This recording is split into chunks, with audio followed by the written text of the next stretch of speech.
here's another large. It's unfortunate you really can't get a sense of the size around of this, but I bet you it's a good 8-9 feet around. And anyways, here we are at another hole that the little groundhogs have kicked out a lot of stuff here. As you can see, I have a lot of them, the shells that are broken open, but I'm looking for ones that purposely look shaped. And I'm also looking for pottery and bones. But what you're seeing right here now is mostly the kind of stuff that you regularly find here, which is shell. And so I'm going to keep looking at the shells here with you. Don't know on that one. That one looks, they all, probably 98% of them are ones that have been cracked open for food products. And this one looks shaped to me. We'll take that home and check it out. There's another one that does, so we'll take it home and check it out. Here's a rock. I don't see a lot of rock coming out of these holes, but I don't think it's anything special. Doesn't exactly look it to me. And here's another stone. Again, it doesn't look like anything that was utilized. There's that.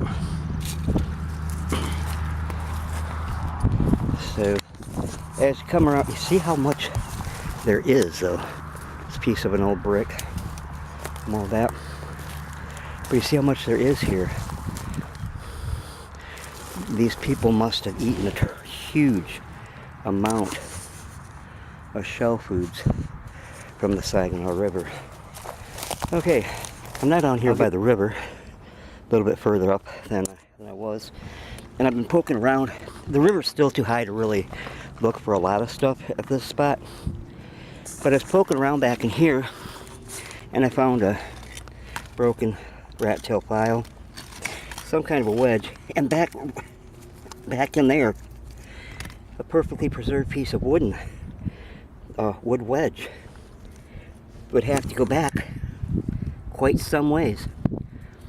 So I'm going to take those home with me.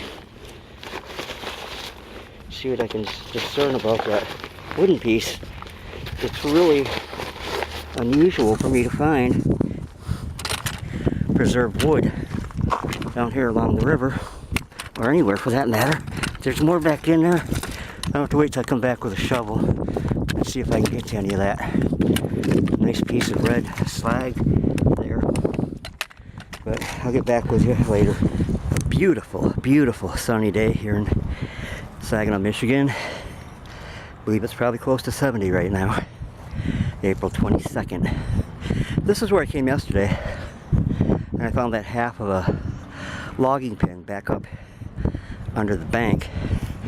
And so I decided to come back. My son David brought me over here because I can't walk this far anymore. But hopefully there'll be something interesting there. Should be. So I'll put this on again for a moment when we get down to the site, show it to you, and then I'll turn it off until I hopefully find something of interest. The water is still pretty high here. Usually it's out quite a ways so that you can forage along the shore here of the Saginaw River. But I'm coming up, let's see, it was right in here that I was clawing around and finding stuff. And so I'm going to stop and take out a little claw tool and see what I can find. Actually, I'm going to set the camera here on a brick and I'll leave it running for a little bit. Okay, here we go.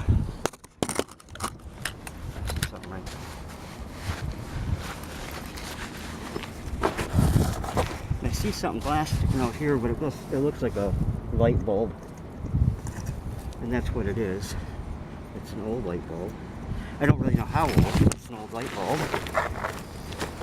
Okay, got my scratchy tool here. Let's see what else maybe I can find back here. Here's a burnt piece of timber. And whatever I find here should be from the logging era, or lumbering era here in Saginaw, 1880s or so. Look at that. That's one hell of a spike. You see it? Wow. Look at that baby. I'll take that home. I'll take that home. Okay, let's go.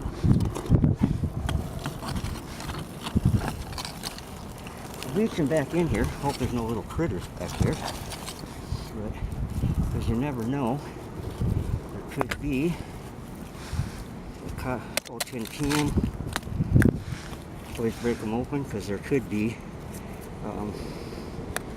coins or something in them.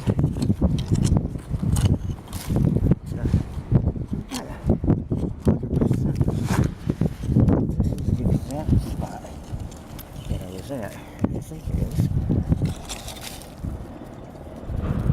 Part of the glass bottle, no embossing on it.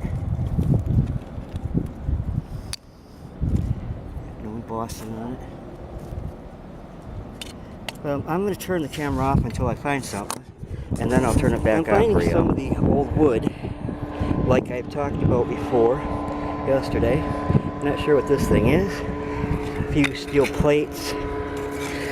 Empty tin can again. But I'm going to set the camera down here again because it seems as though I'm finding a few odds and ends here, and I don't want you to miss out on anything. Red glass. No, that's slag. Because there also was a what do you call it?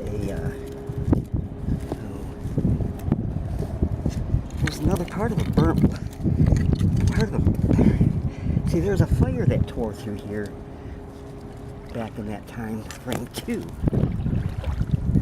So I'm wondering if this burnt stuff might be from then, because that would have been during the lumbering times also. Here's a carbon, I think a carbon rod.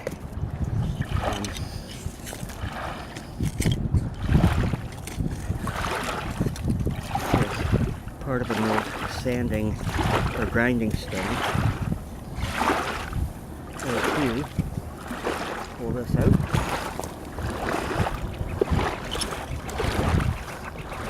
Another old piece of wood. And I'm going to collect the pieces of wood because of the history involved in it here with the lumbering era and what have you. So, oh, here's part of another, there's part of another wedge. Another wedge. So I hope you can see these things as I'm pulling them out. If not, I'm wasting a lot of time on the camera.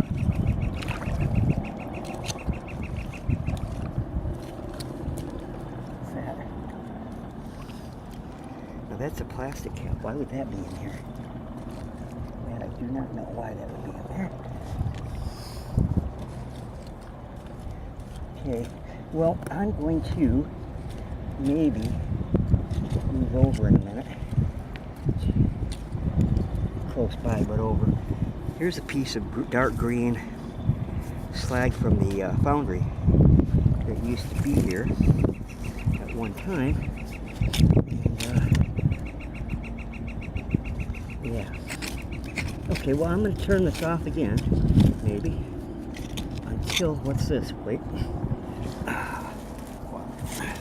Another whopper spike like that other one. Holy moly.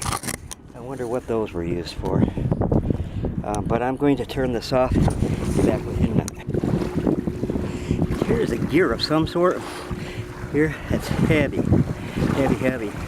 Well, I'd like to take it back to the car with me. I might call David down here to help me with it. Okay. I don't know if you can see it back here. There's a beautiful, large blue stopper top bottle back there. Cobalt blue. Trying to get it out.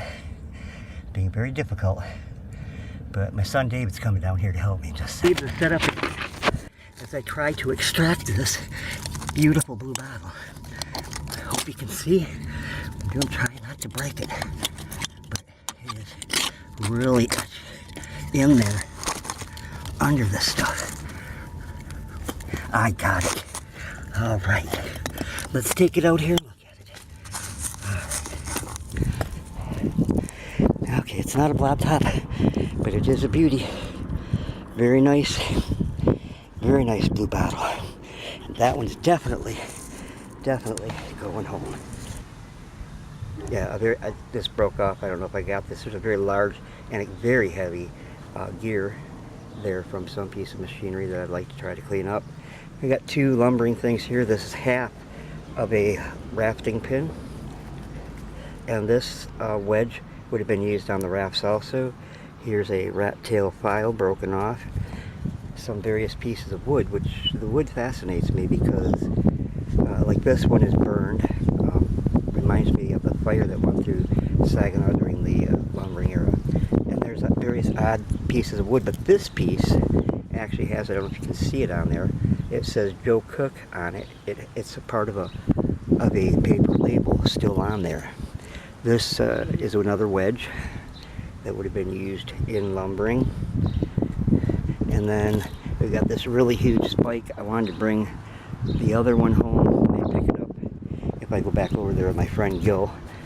He may be going later. A piece of slag, glass like slag from the foundry that used to be there. Really pretty piece of plate. I don't find much of this over there, but nice design around it. This is just common, another common piece. But anyways, that's what I found today, and I'm pretty happy with, even if it would have just been the bottle, the gear, and the lumbering tools, and all the rest. Alright, well, thank you for stopping by, and if you haven't yet, please be sure you check out Nicole Tideline Art here on YouTube, and Sidelines on YouTube, because they have great treasure hunting videos on the Thames River in London. These were on the River Saginaw. Alright, thank you all. God bless.